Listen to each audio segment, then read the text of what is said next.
Good morning, everyone. It's great to see everyone together. I did not realize that when Bonnie was going to say, take your seats, the quiet hush would come over the room. But it's great to be with all of you. What a pleasure to have you here. Thank you. We're delighted to have you here and to help us celebrate this launch today. Basically, what I'd like to do is review for you what this testbed launch is all about. And basically, according to the Department of Health, regenerative medicine will be the standard of care in the future. It is from a report from HHS. So one of the challenges that we see for the field really is how to bring all these elements together. When we talk about regenerative medicine, we're talking about using cells alone or scaffolds alone or cells and scaffolds together, and this whole other bucket we call enabling technologies. And the major roadblock that was identified about 10 years ago was manufacturing for the field. Many of the experts around the world started to say, well, we're going to really get this field going. We really need to take care of this roadblock. And the reason for that is that we're very good at innovation. Here in the US, we're very good at innovation, but if you look at all the industries that innovated here, they typically, when it comes to manufacturing, they end up going abroad. So the question really was, can we prevent that from happening in RegenMed?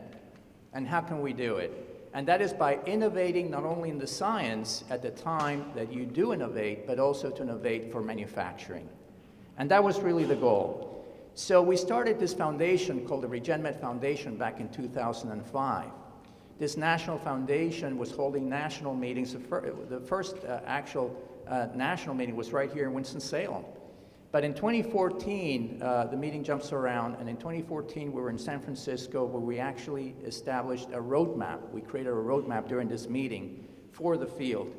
And during this roadmap, we came up with very distinct end goals that we needed to achieve. And the first one was to create an industry-driven consortium that would help us to develop the infrastructure and the resources to advance this capacity for the future. The second was to incentivize the pre-competitive space, because as you know, how do you get industry to work together? You're not going to do it by competing at the level where they work at, but everyone can agree that we can all promote the manufacturing techniques that everyone will use. And by doing so, we can start to create a set of standards and also to create a set of principles that will help guide us for workforce development that will be needed for the field here in the US. And through this roadmap, we then established in 2014 the Regenerative Medicine Manufacturing Innovation Consortium. This is an entirely driven consortium by industry that basically looks at the challenges and looks at solutions for the field. So we can advance from handmade products to automated products. And therefore, through this consortium, which has over 70 members, we basically explored the challenges and solutions. We identified and prioritized the areas in the pre-competitive space that were needed for the field, and we then secured about $150 million of investment, $75 million from industry and $75 million from the government. And through these funds, we developed projects that we could come together and agree that these were the projects that we could move forward.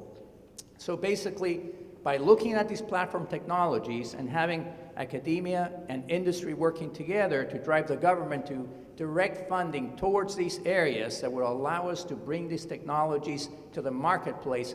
And then through this process, we can then start to build a separate industry in the pre-competitive space to support that. And that was really the principle. These were the first three projects that were funded for about $26 million.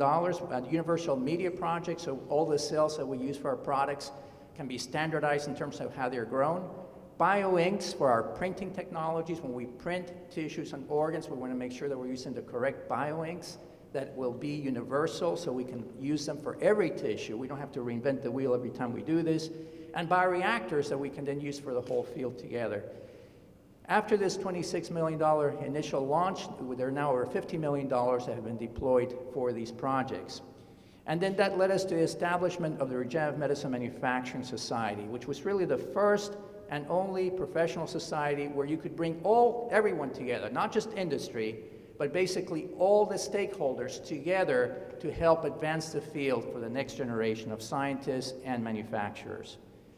So that brings us to where we are today, here in Winston-Salem. Basically, as you know, we already have a number of established companies in the RegenMed space right here in our city. And the question really was, how could we help to support not only these companies, but the companies throughout the nation that were working in the same field? So this hub brings together all these stakeholders that we will, through Innovation Quarter, right here, as the epicenter to help to develop these technologies for the future. How can we really go to the next level? And that's when we establish what we now call the RegeneratOR, or the RegeneratOR. And let me explain to you why that's the name. This is actually a painting that hangs at the Conway, that hangs in Philadelphia, and you can see what operating theater looked like in the 1800s. This painting that you see on the right is based actually in a picture that you see on the left. That's an actual picture, an operating theater. That's where the word comes from. It was the theater. You had the surgeon, you had the person that was placing the patient to sleep, you had the anatomist, you had the physiologist, you had the students, and it was a very interactive format. Well, have you tried to do this? Have you thought about that? Now compare that operating room of the 1800s to the operating room of today. A very sterile environment where the surgeon is in charge driving the team that includes a nurse, an anesthesia member, etc. Everyone, but a very sterile environment, very little discussion, everybody knows what they need to do. They communicate about what they need to do, but everyone knows what they need to do. So the question was, where are we in RegenMed? Are we more like this, or are we more like this? Definitely more like this. And therefore, you'd still need this interactive process to create this RegeneratOR, or regenerator. And this ecosystem is composed of three pieces. The test bed that we are launching today as the final piece of this puzzle, as well as the other two areas we've already established, which are the Regenerative Medicine Business Incubator and this Workforce Development Program. So what is the test bed that we're launching today? This test bed has been in preparation for over 2 years, bringing all these industry members here as our partners in a dedicated space that will allow companies, startups, to use this space to create their future prototypes. These are millions and millions of dollars of equipment that are available free of charge to our startups and emerging companies and established companies looking for new therapies, where they can use this facility and use this equipment for free to develop the prototypes of tomorrow. And by developing those prototypes, using these techniques to advance manufacturing in a way that will help this industry. When we do that, we come upon these standards that we can start to develop for the whole field nationwide. So this process helps us to establish the protocols, not just for these companies, but for companies in the future. So we don't have to, again, to reinvent the wheel. So we're very, very happy today to announce the launch of this testbed, thanks to our partners that are here, that are listed in this poster board here, and some representatives that are going to speak to you about this process as we go through the talks today. But we're very excited by our industry members that have made this major commitment to provide this equipment. What do the companies that are donating this equipment get? Well, as these startups and emerging entities start to develop their products, when it gets time for them to actually manufacture the product, guess what? They're going to go back to the same industry members that provided this equipment, and they're going to buy their equipment. And what do we get out in our city? In our city, we get the ability to help to promote this business ecosystem to help them succeed for the future.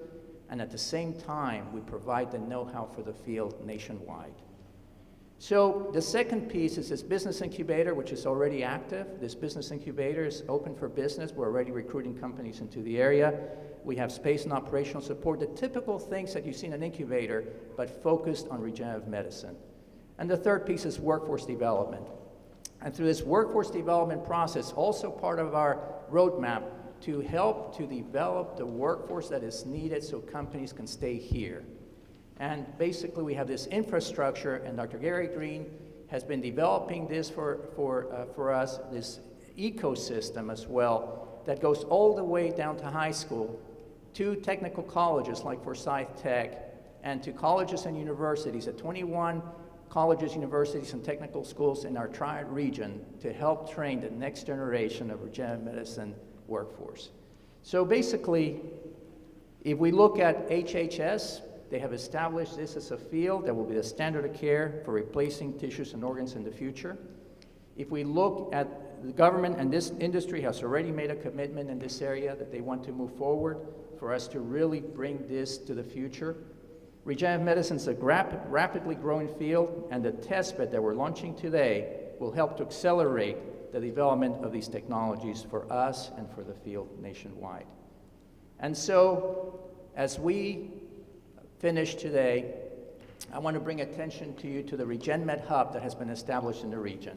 All these pieces coming together and finally launching our final piece, which is this test bed today.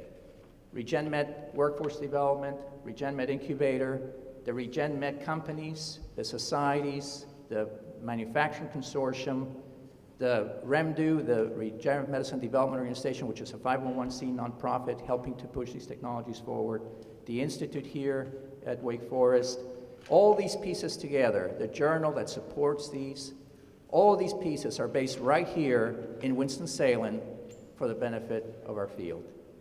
I'd like to thank you for being here again for this launch. I'd like to, I'm going to make some final comments to thank folks who are here today and to thank people who have been really critical to this development of this role. But before we do that, I want to introduce to you Dr. Julie Freischlach, our Chief Executive Officer for Wake Forest Baptist Health. She's also the Dean of the Wake Forest School of Medicine, and she's the Chief Academic Officer for Bertram Health Enterprises. Dr. Freischlach.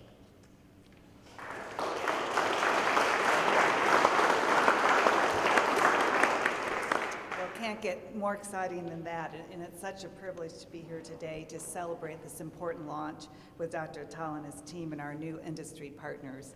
I'm just starting my 5th year here in town, and one of the reasons I came is I knew Dr. Attal and knew what he was doing with W-Firm. It was amazing to think that it's such an integral part of what we do in the future figuring out how to have these new technologies available for everyone. That's what this hub is all about.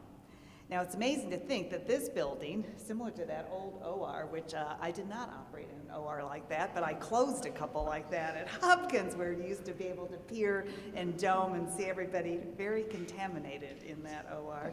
But what we're standing is really in an historic tobacco factories down here, and all of you know that. And now it's Innovation Quarter, and I always talk how these buildings, and I'm sure you felt it today, made your brain get bigger, right? You can just feel it expanding into this space. And it's so fitting for this occasion for the RegeneratOR testbed will help power in the Bay Power Plant, a new era of innovation and progress in regenerative medicine. And when Wake Forest Baptist set out to build the Innovation Quarter nearly 20 years ago, it was intended to expand our footprint for the growing School of Medicine, but that wasn't the only goal. We also wanted to develop the kinds of partnerships and collaborations that are essential to creating new technologies, approaches to care, and solutions to the healthcare challenges we face every day. I had the advantage of talking to our new president of Wake Forest University just this past Friday, and Susan Wente says her new challenge, what she's going to come to us about, is having collaboration, that she wants to have just remarkable collaboration as her theme as she comes into town. And isn't that great that will come from innovation and go into collaboration? So that's why it's so exciting for all of us. This announcement represents fulfillment of a goal to drive this collaboration and partnerships. And being intentional about partnerships with industries and other organizations is critical to our success. This in Winston-Salem, along with our new partnership with Atrium, has really secured many things for us, not only in Winston-Salem, but throughout Western North Carolina. And those patients and those students and those faculty and those people working will benefit from this incredible growth from this hub. The reason we launched IQ Labs is really a partnership engine of our innovation district, and I'm happy to announce that RegenMed Hub under Dr. Attal will be a major anchor of our IQ Labs, along with previously announced IQ Health Tech Labs and our IQ Community Labs, really helping to go ahead with health as well as our community, because if anything we've learned over the last year and a half with the COVID-19. Now, many of you have heard me say, what's on that list of what has COVID-19 done for me lately? You know, it's not a long list, but it's actually told us that the community suffers from these diseases in many different ways, depending on what part of the community you are. And we need to make sure that every portion of our communities, from Winston all the way down to Charlotte and beyond, are able to get new technology, new availabilities, and new care. So today our IQ Labs will help our new collaboration. Some will happen in these spaces physically, some will be virtual. That's the other thing on the list of what has COVID-19 done for you lately. You know, today I had a meeting with Aga Khan University, and one person was in Lisbon, the other one was in Nairobi, and it was like natural. It was like, it's getting a little freaky, but it was natural to sit there and have a conversation. I have no idea what time it was for them. For me, it was 8 a.m. But the strengths we bring to the table as organizations are tremendous, but working together, we can truly transform all of this. And that's going to be our theme as we go forward now. If we are doing our integration, is to now transform healthcare. As we go forward with the integration with a wonderful partner in Atrium, wonderful partners here today, not only integration, but how do you transform it into something different? And I'm so grateful to the incredible collaborative spirit that exists here today, and it's my delight to be the conductor of this amazing orchestra with Dr. Atala. Thank you so much, and I'd like to introduce Tim Bertram, Chief Executive Officer of Pro Kidney.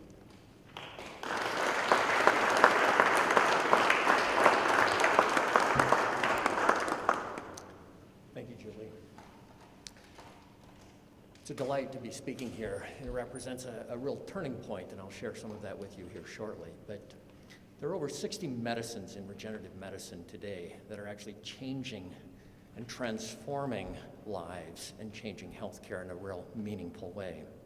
However, transformational outcomes require transformational actions. Transformational actions require people willing to take transformational risks.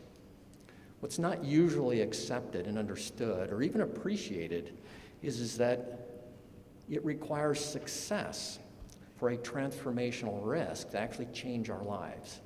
Without that success, there will be no transformation in spite of a lot of effort.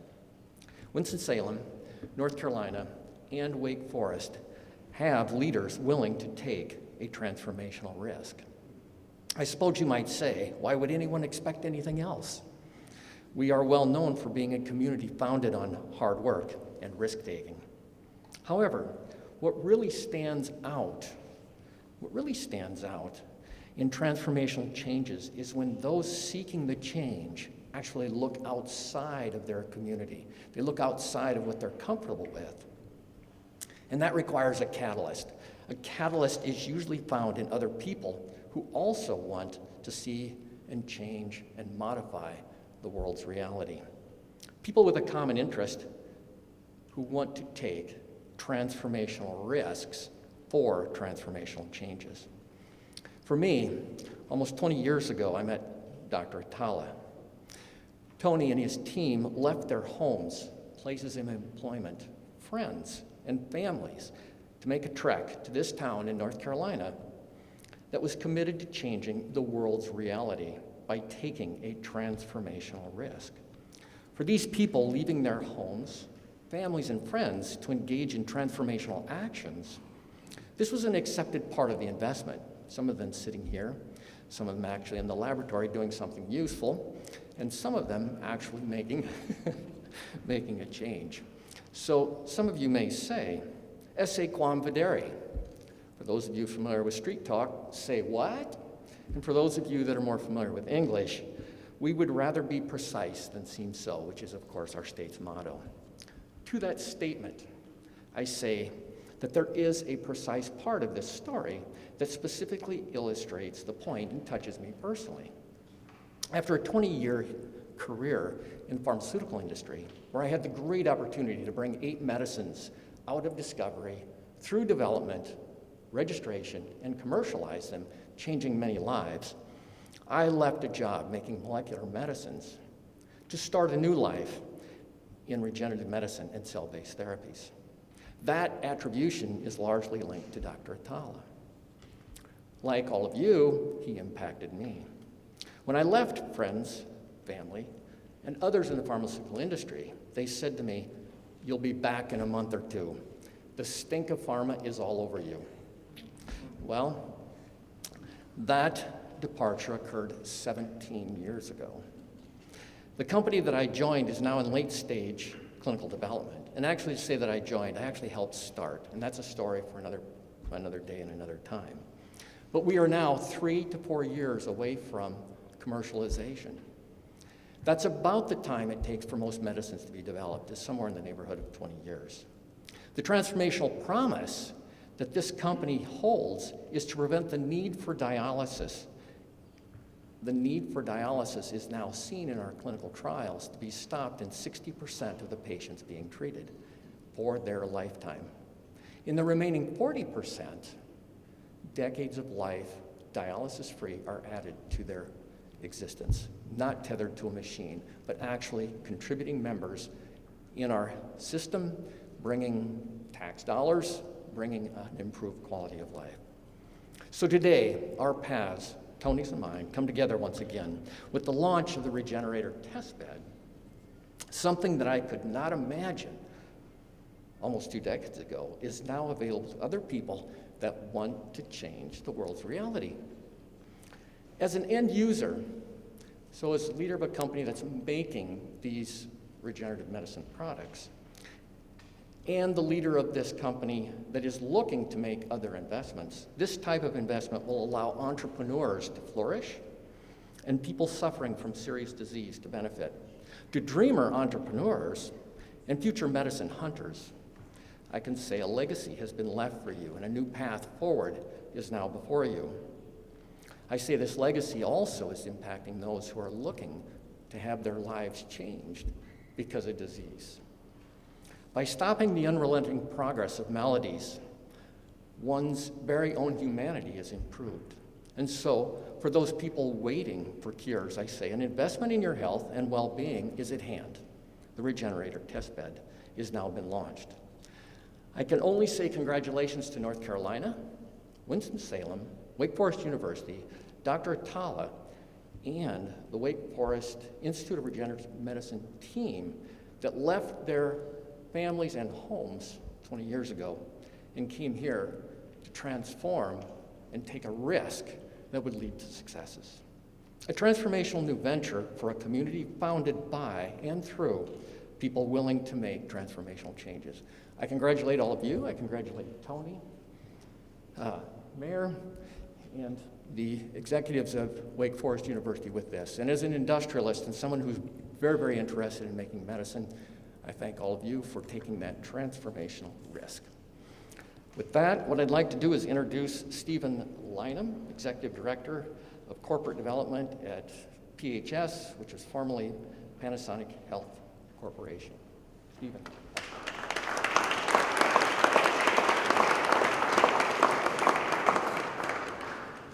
Thank you, Tim, and thank you, Dr. Atala, for allowing us to participate here. So on behalf of PHC Corporation and PHC Group specifically, I want to congratulate you, the town, and Wake Forest University for setting up this regenerative medicine hub here in Winston-Salem.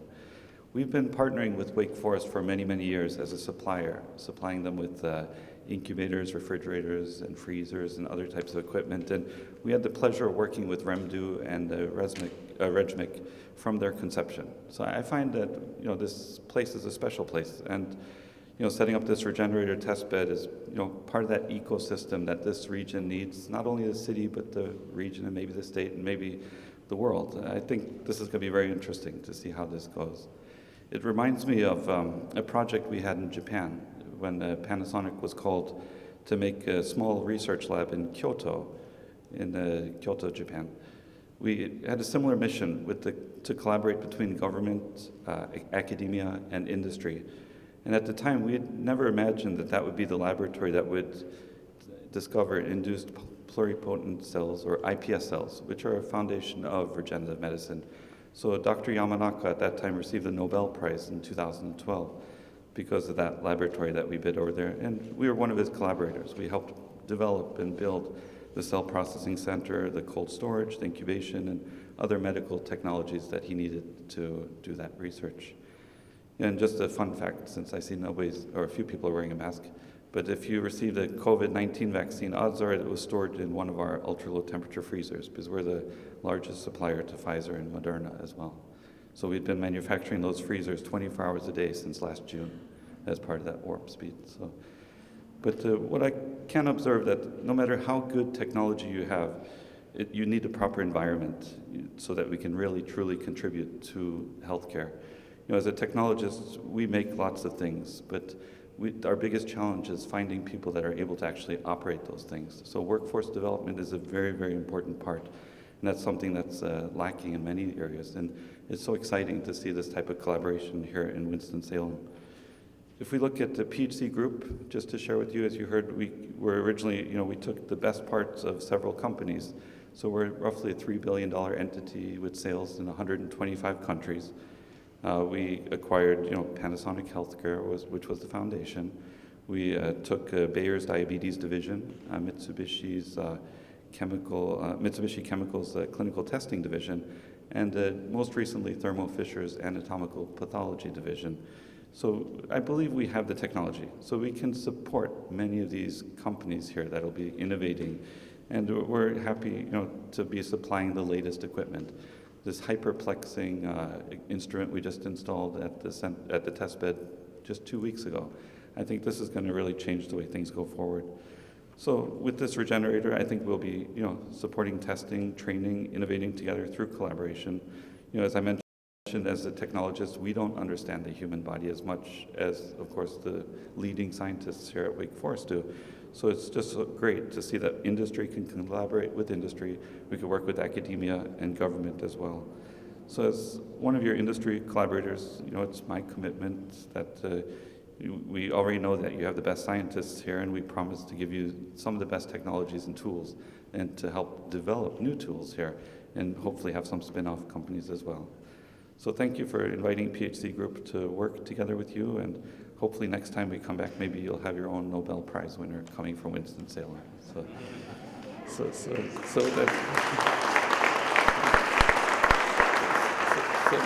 maybe I just introduce the next speaker, which is Chris Chung, CEO of Economic Development Partnership of North Carolina.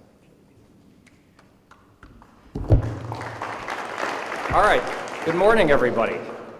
Nice to be with everybody here in Winston this morning. You've heard, of course, from Dr. Atala about the RegeneratOR initiative that's being announced today. You've heard from the healthcare perspective why that's important. You've heard from private industry, whether it's an innovative upstart like ProKidney or well-established global multinational like PHC. I'm here, I guess, today to speak a little bit about why we should all be excited from an economic development standpoint. As CEO of the Economic Development Partnership of North Carolina, my job every day is try to sell North Carolina as the best business location for companies that are thinking about where their future home is going to be. So I am not from North Carolina originally. I moved here about 7 years ago for the job that I'm in. I was driving by Winston-Salem this weekend. My wife and I and our toddler went camping at Stone Mountain State Park. Many of you hopefully know that, just a short hop away from here. But as we were driving by the Winston-Salem skyline, I was telling Emily what I would be coming back for on Monday morning to get to do, because I was trying to explain to her a little bit about why something like the Institute for Regenerative Medicine is such a cool thing for North Carolina and for Winston-Salem to have. And I'm not a medical professional, I'm not a technologist, I'm a liberal arts major from a state university in Ohio, but I hopefully can at least come up with a good metaphor. Everything I've heard about Winston-Salem and the Triad and this part of North Carolina when I moved here 7 years ago was that a long time ago, decades ago, this was the capital of the world for industries like tobacco and textiles. That was the dominant industry. Those industries, of course, changed dramatically in the past few decades, and as a result, this community, like any community that goes through that kind of change, was struggling to figure out how do we reinvent ourselves, how do we regenerate the kind of prosperity that we enjoyed being the king of those two major sectors that so define this economy in Winston-Salem. And to me, that's no better metaphor than what regenerative medicine is, right? Regenerative medicine, right, if you look it up in Wikipedia or you get the layman's terms, which is what I need, it's about taking technology, cutting-edge technology, to cure or make the body whole or functioning better or normally again, right? That's really what regenerative medicine kind of is. I hope. Don't correct me if I'm wrong, because that's what I'm thinking. But this industry, that really, what's so exciting from an economic development standpoint is that's what the potential for this industry represents for the economy of this part of North Carolina, and frankly for our state as a whole. Taking an economy that depended so much on these other sectors that have changed a lot now, and now shifting the focus to a future industry that's really going to uplift and benefit this regional economy. To me, that's really the metaphor wrapped up in all these things that surround what the Institute is doing for this community through regenerative medicine.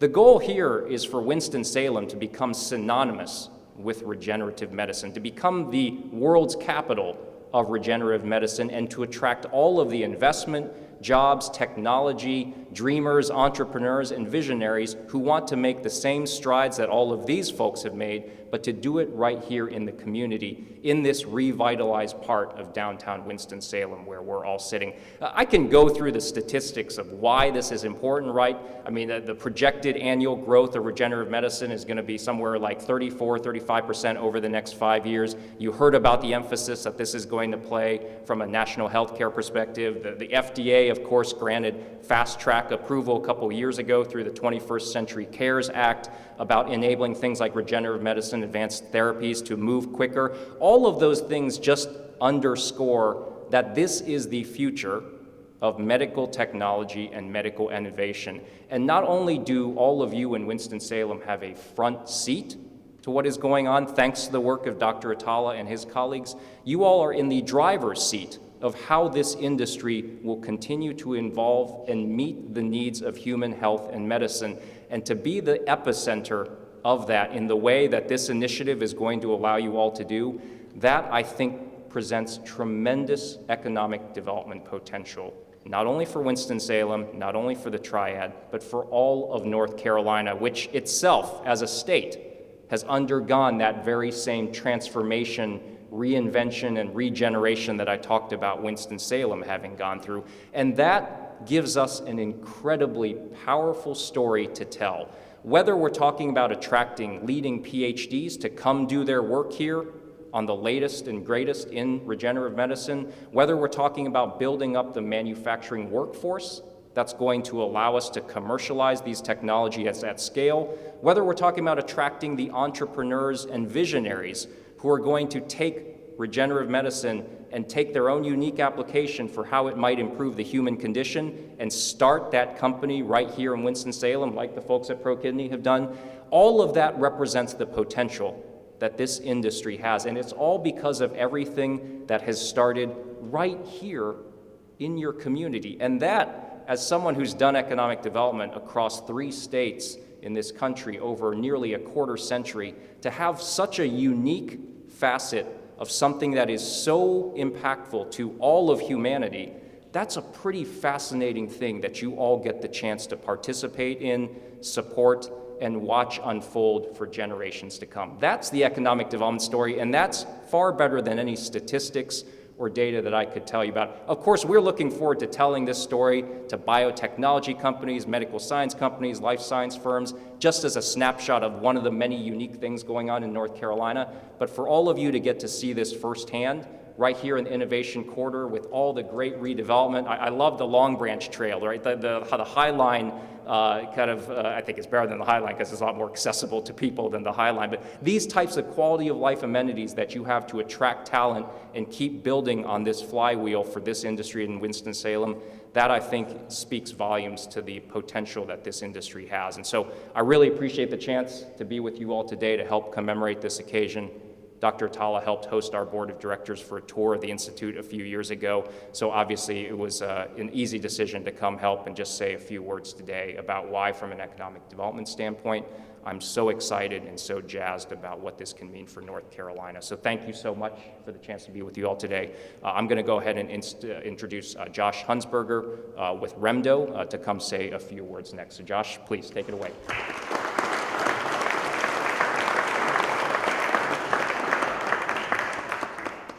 Great, thanks. Well, we're delighted to have you here to celebrate with us this important effort. The RegenMed Development Organization, or ReMDO, is a nonprofit that has a mission to accelerate the discovery and translation of regenerative medicine therapies.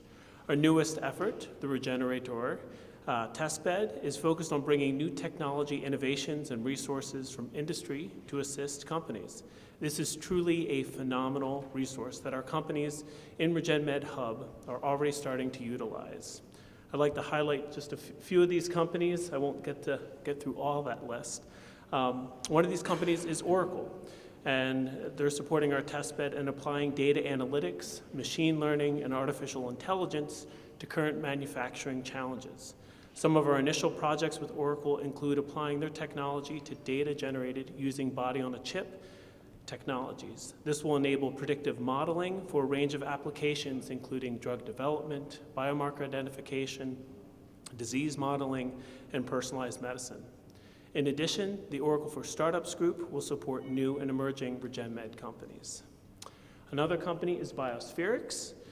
They are supporting the testbed by offering game-changing technologies that involve modular and compact FDA-compliant manufacturing equipment. 2 local startup companies that are bioengineering tissues are already working with Biospherics through our testbed to help develop the next generation of RegenMed products. This modular environment can help develop the next generation of RegenMed products. It can accommodate cell processing, 3D bioprinting, and essentially any scale-up manufacturing workflow that a company could imagine without needing to build a brick-and-mortar FDA-compliant facility. This creates savings and provides manufacturing flexibility. With a focus on the testbed, business incubator, and workforce development, we believe we can heighten awareness of the regenerative medicine ecosystem and powerhouse that already exists here to bring in new companies, while at the same time help move the field forward nationally. Thank you.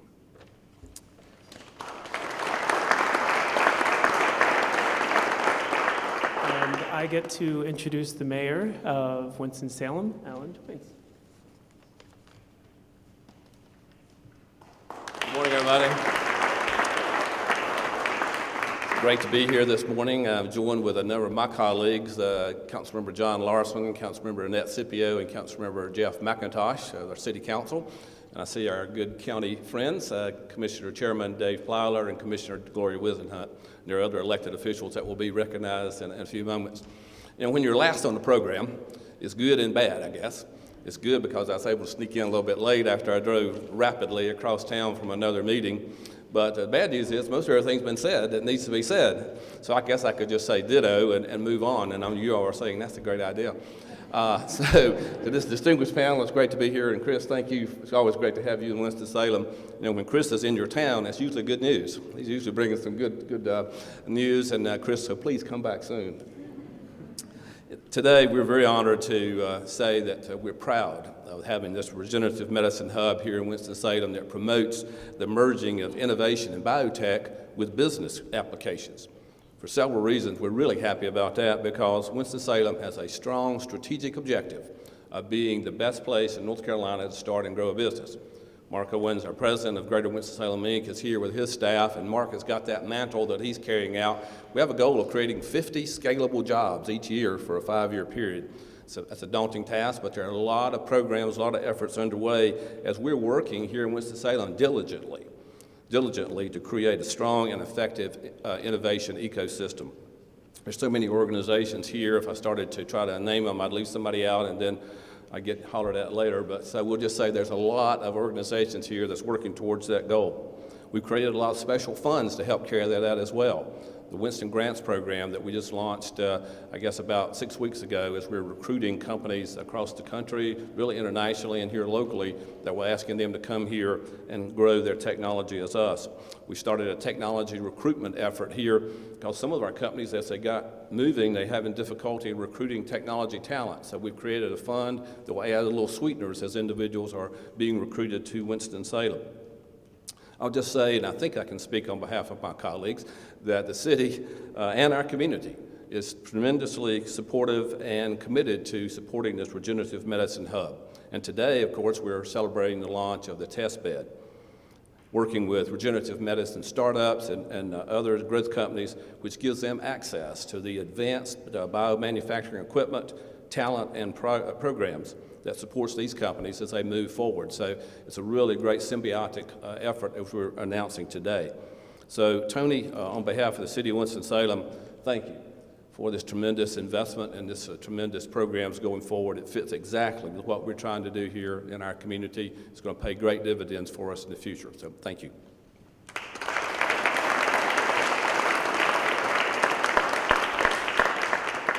Thank you so much, Mayor. Thank you for all the speakers who have done just a remarkable job today. We really appreciate your presence here.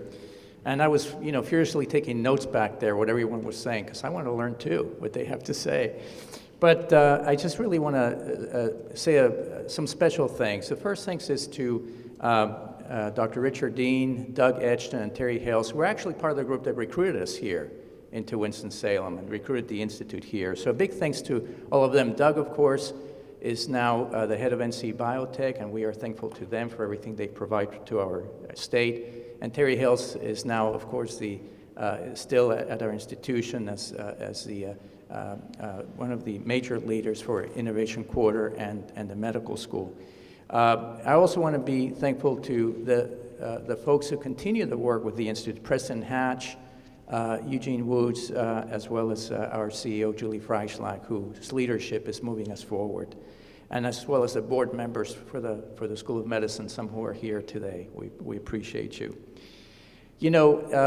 All of this was what made Doubly Firm possible. That's what made our institute, the Wake Forest Institute for Regenerative Medicine, possible. And I'd like to recognize some of our philanthropy board members who are here, John Davis, Mark Roberts, and Billy Prim. Thank you for being here. This is under Lisa Marshall and Ginevra Kelly, who do just a remarkable job for us all year long. And also to thank our state and regional leaders. You've heard from some of them, but I would actually also like to recognize Mark Owens, who's here from Winston-Salem Starts, for everything he does for us, and all the regional and state organizations that have helped us along the way. And finally, to tell you a bit more about ReMDU, the 501c nonprofit. That was actually a move to make this foundation that could actually move our city and our state and our nation together. And the folks who were involved in the creation of that was also Terry Hales, Terry Williams, and Reed Morgan, who's the head legal counsel for Wake Forest University. So through their vision, that's how we came to where we are today. And finally, to thank the leaders of ReMDU, Josh Huntsberger, who you met today, Gary Green, who heads our workforce development, Rick Bloom, who heads our business incubator, and Jane Shen, who's been working with us in strategy, and none of this could happen without her pushing us along. So thanks to all of you. Again, a big thanks to all the speakers, and to thank you for being here to help us celebrate this occasion of the launch. The fact that you're here means that you really care about what we're doing in our city, and we appreciate you for what you do. Thank you again. Have a great day.